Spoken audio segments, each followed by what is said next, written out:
The following is a special presentation of Tony Curry Radio. Keep your mission on your mind and your mind on your mission.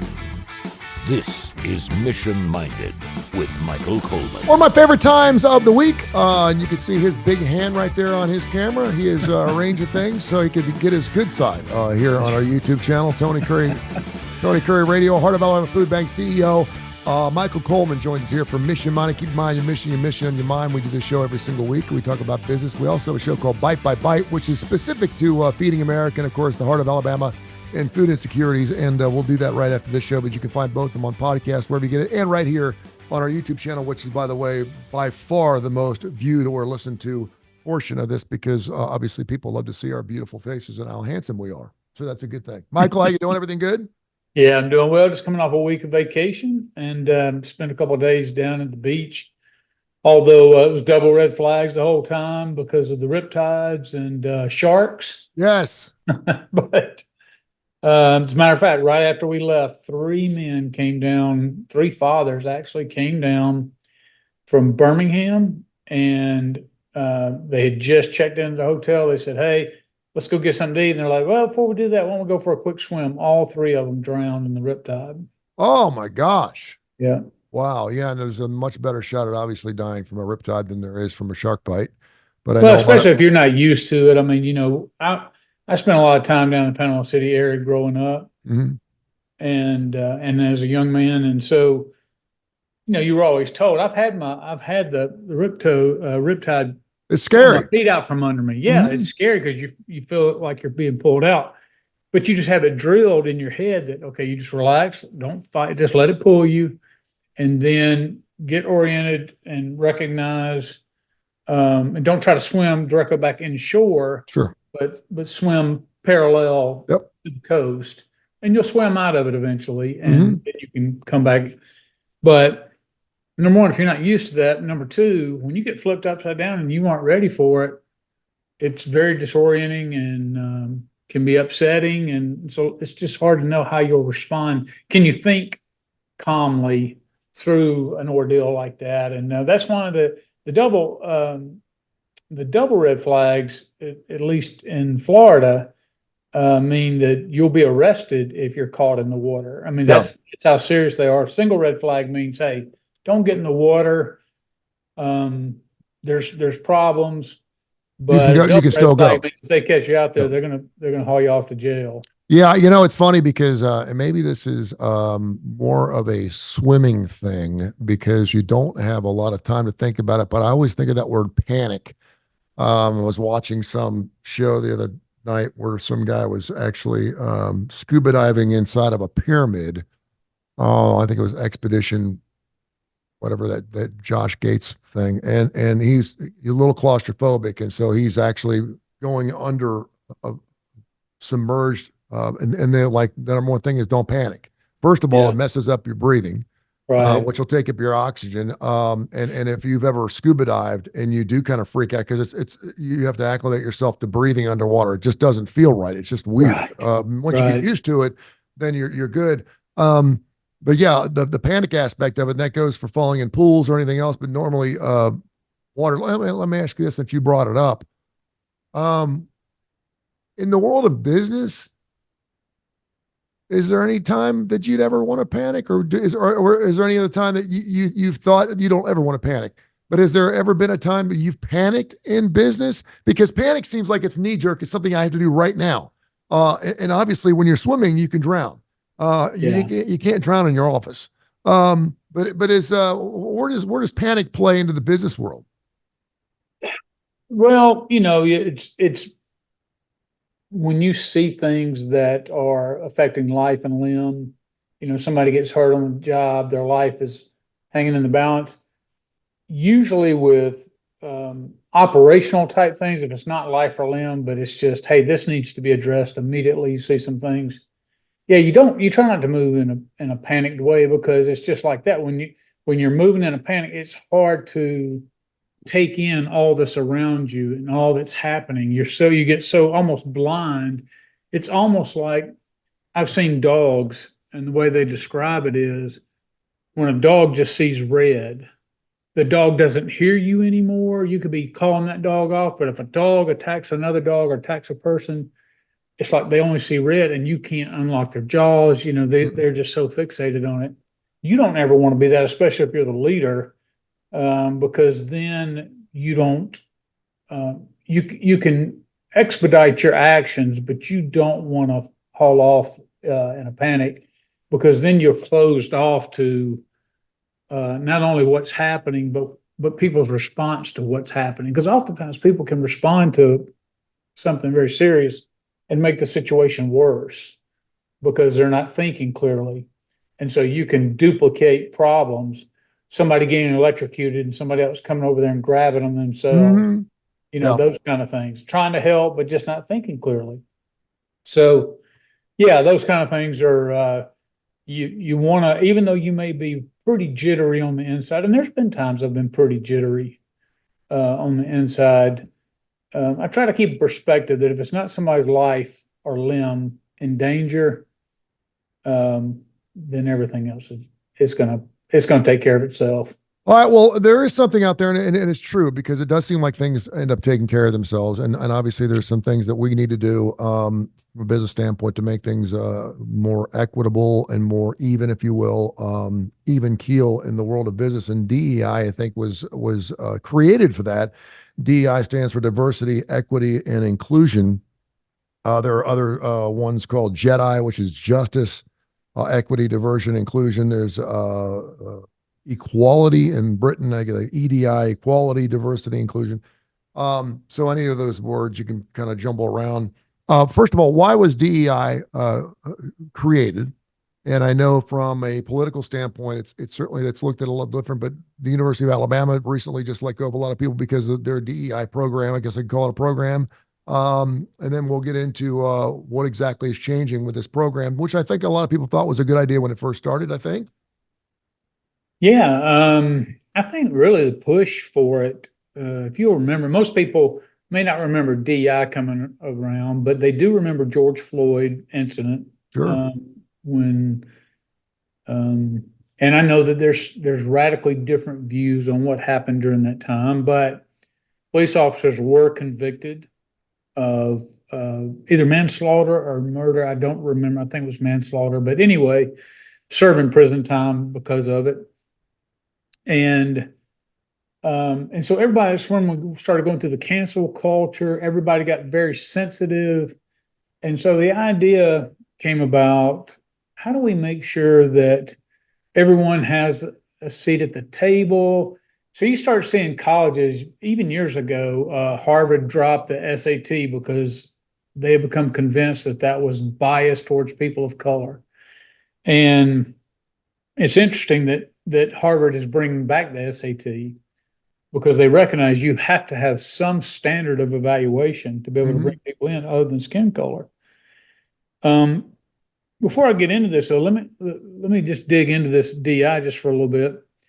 On the surface, I was very much in favor of DI because when you think about diversity, equity, and inclusion, what came to my mind was, look, there are some people on the outside who don't have just access to normal everyday things. So let me kick it back. This is South Alabama we're in. I'm going to kick it back many, many years ago.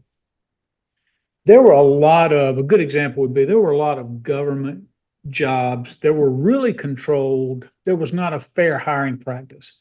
You could have, you could have gotten, your brother could have gotten you a job. You could have eventually moved all the way to the top, and then you're holding on, and then you kind of name your own replacement, and it's a good old boy system. So there were a lot of people who were prevented from getting good government jobs with good, pensions and retirement.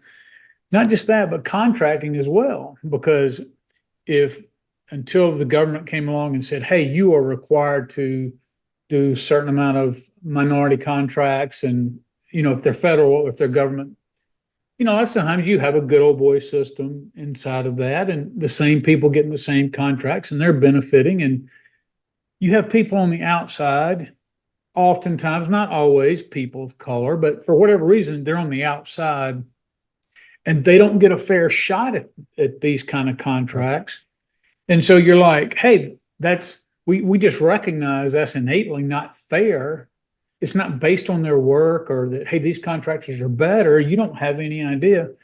So when you hear stories like that, you're like, well, I'm all in favor of everybody getting a chance to bid on a job, for everybody having a fair chance at government jobs, for everybody to that's kind of been ostracized, whether intentionally or unintentionally, that they have the opportunity to come and be a part, take a part of that system.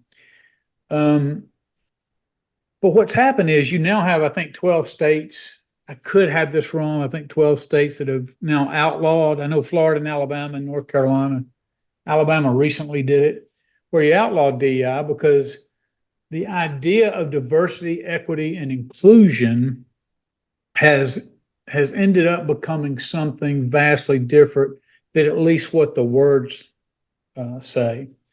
So if you just break those down, so let's take the idea of diversity. Again, I'm gonna give you how I just naturally felt when I heard about that, which is when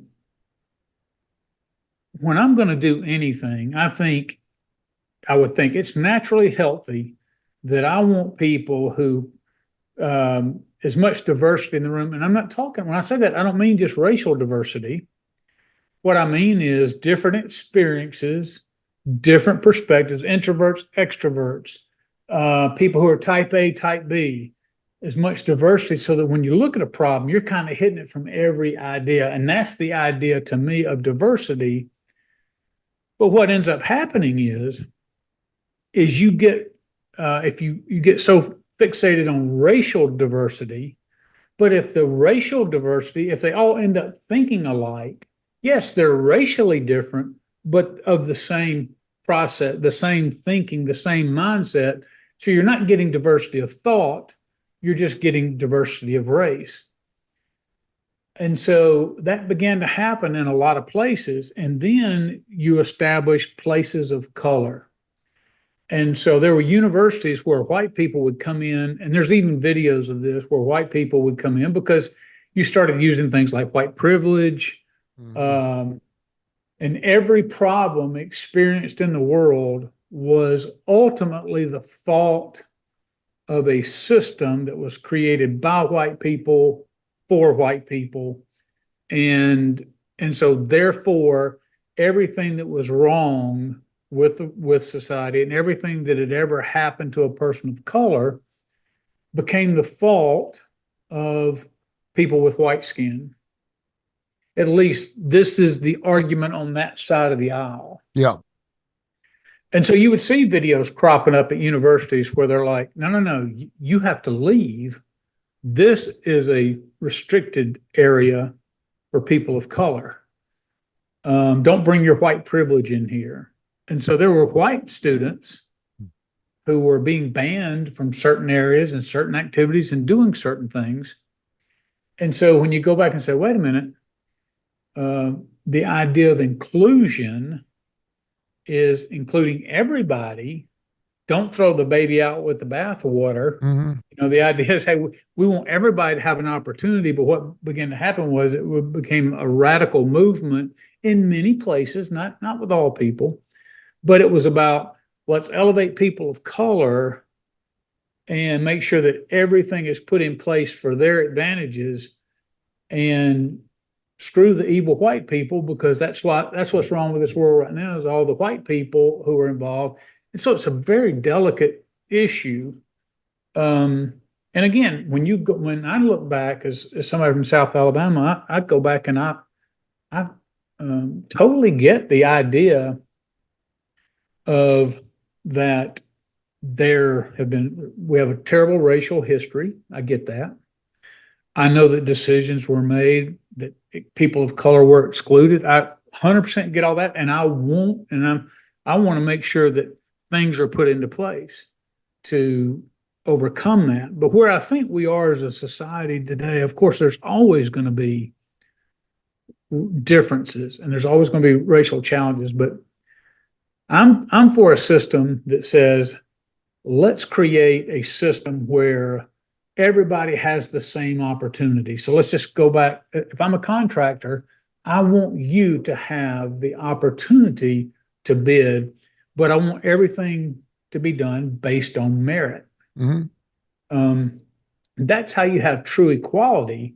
If you invite everybody to the table, then we want the best employee, we want the best contractor, we want the highest skilled person, on and on and on. Now, and I'm kind of going back and forth, but the counter to that is, okay, well, with all things being equal, people tend to hire people that look like them, that think like them, that sound like them. And is that something to be considered? Absolutely. But if you then say, okay, we're going to have certain quotas based on race, well, let's say that you then say, okay, regardless of how good companies are, we're going to have, for every 5 contracts, 2 of those are going to be issued to minorities. So what you're now doing is you've gone beyond creating the equal opportunity for everybody to bid on a job. What you've now done is determined equal outcomes. And the problem is, and where that causes such division and problems, is outcomes are not going to be equal. And there's a million different factors as to why outcomes are not equal, but under DEI, oftentimes it's simply reduced down to race. I didn't get this contract because you're white and I'm black, and without a deeper analysis of why each thing is. I will tell you, this is related. In the world, when you're talking about employment, Alabama is a right to work state, as the majority of our states are right to work states. But anybody who is terminated by me, I know that they have a certain amount of time, I think it's 6 months, to go file an EEOC complaint. Yeah. But the people who have standing are people with special recognition or special qualifications or special characteristics, which means if you're a person of color, then, or you are of a different gender, female gender, then you can kind of have, like, regardless if you can link it or not, you can at least file the complaint and say, I was fired because I'm a woman. I was fired because I'm black or Hispanic or Asian or whatever it is, and my boss doesn't like Asians. And then you put forth, but I cannot begin to tell you, I've probably had over my life probably 4, I think, EOC complaints. And thankfully I've learned to document all my stuff, but basically what EDI or DEI oftentimes causes people to do is say, I failed in life, therefore that's not fair to me. So I've got to find a reason I failed. And guess what? It's the white guy's fault because he fired me or she fired me because I'm black, Hispanic, disabled. It's not always race or whatever. It's a reason. And I think we really have, DEI is really creates way more division than it does unity, because it says, I'm not where I am in life and I've got to find somebody to blame. It's somebody's fault, not my own fault. And it's the evil, oftentimes white person. And that becomes very problematic when you're trying to, as a white person, you're trying to lead equitably and make sure that there's fair opportunities. And yes, I'll stand right with the African American who says, yeah, but sometimes you're blind, you have blind spots. And I'm like, amen, you're right. Mm-hmm. I do. So I'm not against the safeguards of the EEOC to make sure that there's fairness of opportunity. I don't oppose. I think we all should be educated on just being aware and make sure that we don't have these hidden biases, if you will. Because I will tell you, I don't think I have hidden biases. But then I've had people point out things and I have to go, well, we all have biases, we all have preferences. And then I go, well, you know what? Maybe I need to look harder at myself.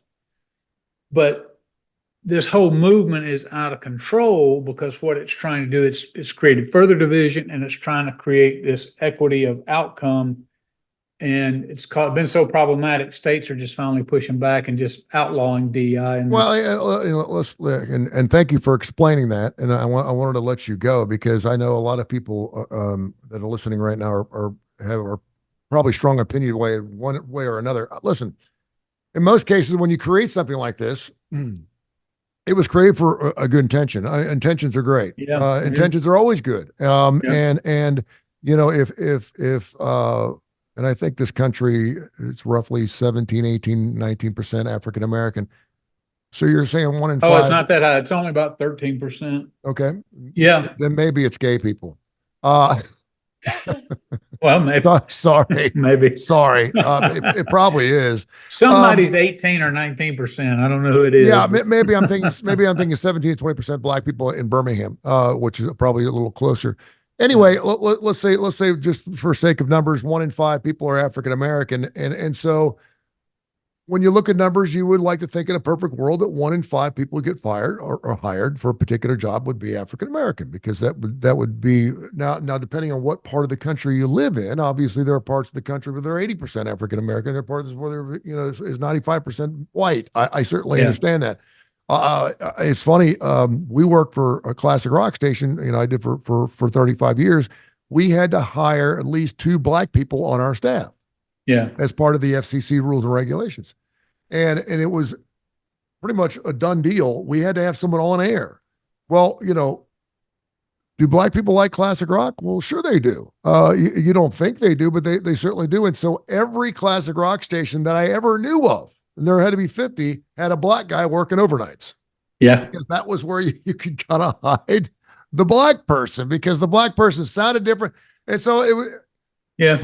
But ultimately, it was done for the right reasons, and I think it's still a rule in place. Where does affirmative action come into play on all of this? Because it's the same thing. If you're like, and again, I understand why, because if I'm a business owner and I only hire white people because they look like me, they sound like me, they dress like me, they get the humor, whatever, it's just more comfortable.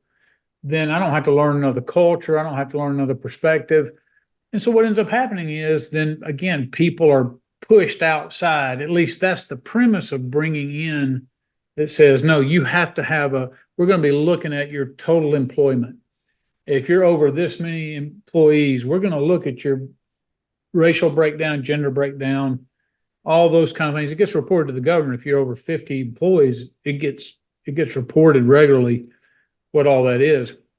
And so affirmative action is not just employment, it's school attendance. At Harvard, again, they outsmart themselves all the time, but they were like, we're going to show you how much we are. We're going to get rid. We think that the ACT or the SAT are biased, they're flawed. We're no longer going to judge people by that. And I'm like, okay. So if you're not going to, and others were saying, we're not going to use grades. And I'm like, okay. So then how do you determine who are the people who are best suited to come into college and advance? Because here's the reality. There's lots of people who are not suited for college for whatever reason, of all races. And you're not doing somebody a favor. I'm not talking about somebody who's really smart and driven, but they're in poverty. They don't have the ability. I'm not talking about that kind of person. I'm talking about a person who is just not wired, is not going to be successful for whatever reason in college. That's why you have, based on past academic performance, based on test scores and all that. And they just do away with it and said, okay, we're going to make sure you're not biased. So I'm just making this up. 20% of your people have to be people of color or African American, and then you have to have 10%, whatever it is. Now, it's interesting when you see some of how it's broken out. we're very selective in our country about what we emphasize in terms of affirmative action. Like, for instance, the NBA, for instance, is dominated by African Americans. Mm-hmm. Should we have a certain amount of Hispanics, a certain amount of Asians, a certain amount of white people, and all that, to have this? I mean, just to be consistent. Yeah. And people go, no, I don't want some 5'10" Asian guy out there on the court just because I've got to have an Asian on every team. Nobody wants that. You want the people who are the best basketball players. You get the best competition. And if everybody on that team happens to be African American, then so be it. I mean, you don't want to force people on there for the sake of diversity. And so same thing with football, same thing with other sports. But there's this constant, in hockey, they're starting to see more African Americans, but why is there no African Americans? Well, lots of places in the north there are. You go to the state of Minnesota, outside of, you can get in some urban areas like Minneapolis, St. Paul, but there's just no African Americans growing up ice skating in the north and places like that. I mean, there's reasons. It's not because there's a bias. It's because the states that are more populated with African Americans, and I think Alabama was the fifth highest with 38%, I think is the last statistics I saw on this. There's just no ice hockey. It's just not something that's done here. Yep. But people just instantly go to the race. I don't get to do this because of my race, or I don't get to do this.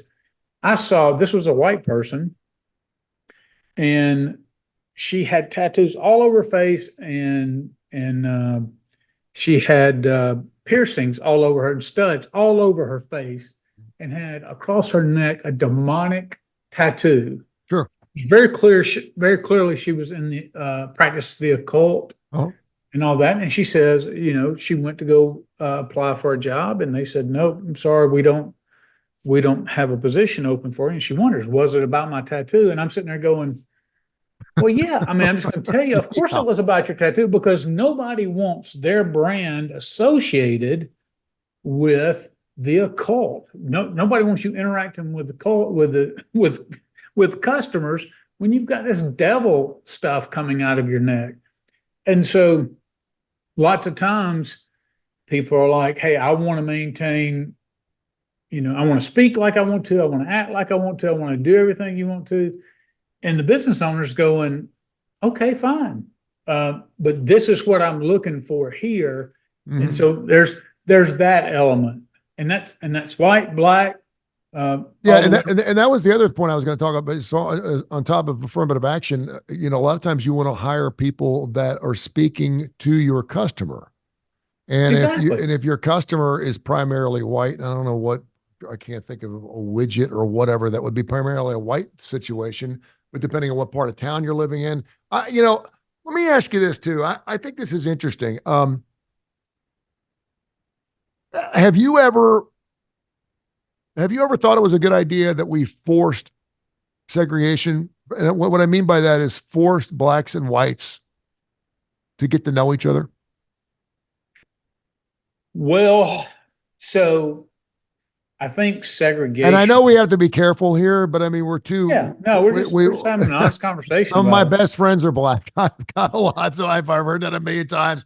Yeah. And this is a touchy subject for a lot of people, but and I say that only because I moved into a neighborhood that is primarily African American. It's certainly more black than it is white, and I've met more black people, I think, in the last year and a half since I moved in this neighborhood than I've ever met in my entire life, and I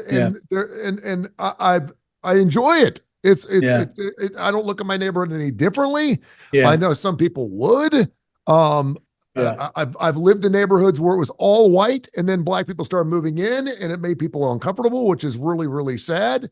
It's purely a power thing, but I am blessed, and happy to know that I have met that, my kids are on a school bus with black kids, and black kids are with white kids. And it's the whole daycare. It's the whole daycare thing, right? I mean, when you got 6 or 7 kids, you got a Latino, you got an Oriental, you have a black kid, you have a white kid, you have a Spanish, and they're all, daycare. Everyone loves each other. They're all getting along. It's all good until Yeah, they learn if to you see. put all the kids together, and one of my favorite all time memes is a black kid and a white kid, and the black kid has a very close shaved head, and I'm talking about these are 4-year-olds in kindergarten, and the white kid shaved his head because he wanted to see if they could fool the teacher because they were best friends and wanted to try to fool the teacher. Of course, one's black, one's white. Look, I know that's it's not a perfect world, and that on both sides we are brought up, and if you've been racially profiled and you've been scarred through racial incidences, you're going to probably teach a black child not to trust white people. And white people are guilty sometimes of going by black stereotypes, on and on and on. There's, they learn all that as time goes on. Mm-hmm.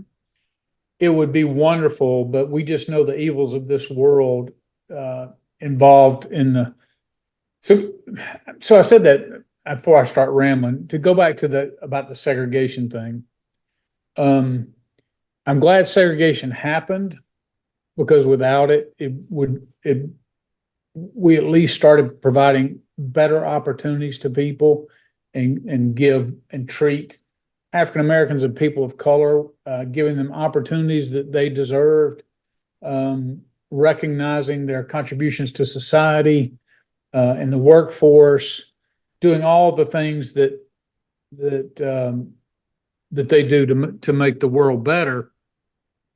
But I think what's happened now is the pendulum has really swung to where it's a political movement. It's militaristic. Mm-hmm. It's very divisive. Let me just give you one quick example. I highlighted something in an article I was reading. Colorado University at Boulder has a DI program, and this is part of the training manuals, and it says the basic predicate of CU Boulder's DI program is that Black, Indigenous, and people of color, or BIPOC, students are failing because of white supremacy culture.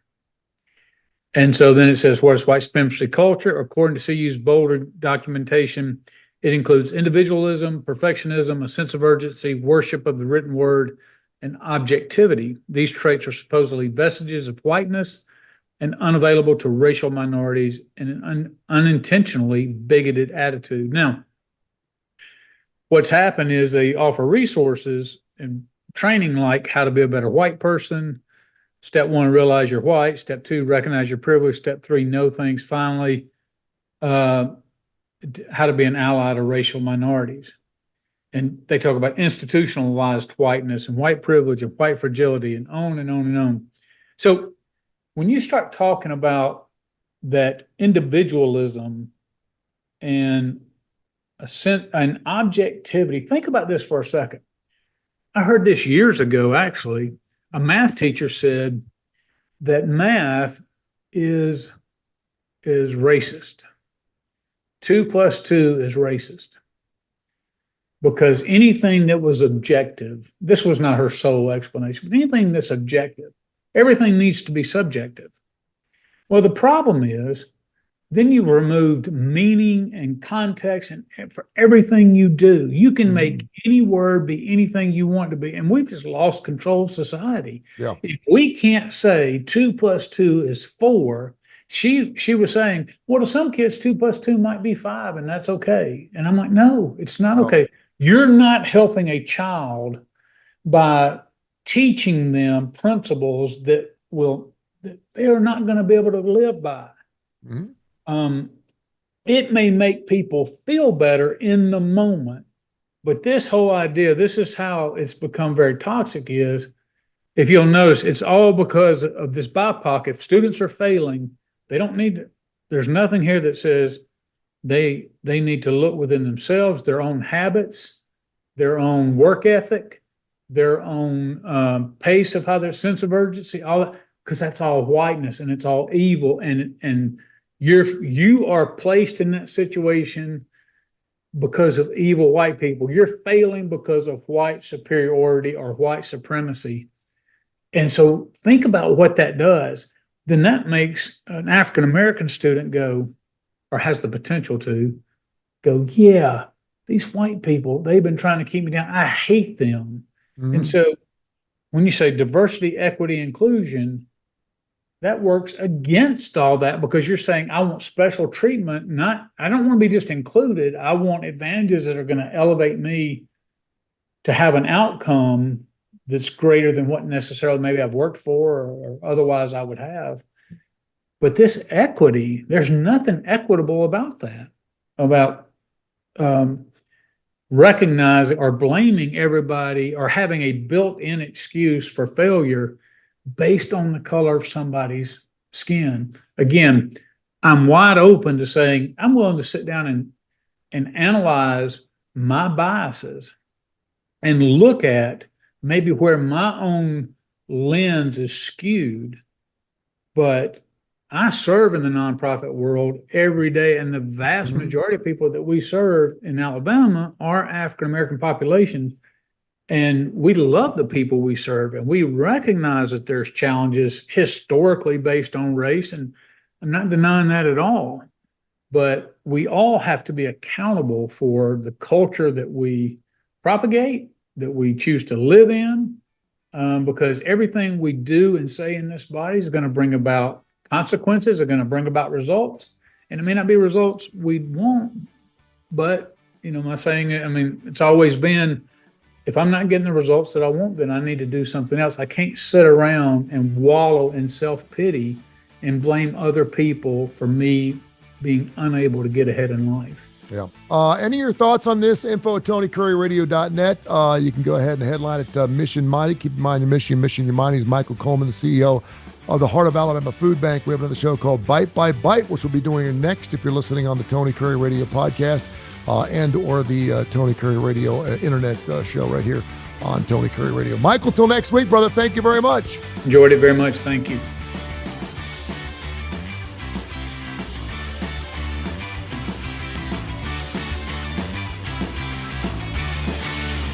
This has been a special presentation of Tony Curry Radio.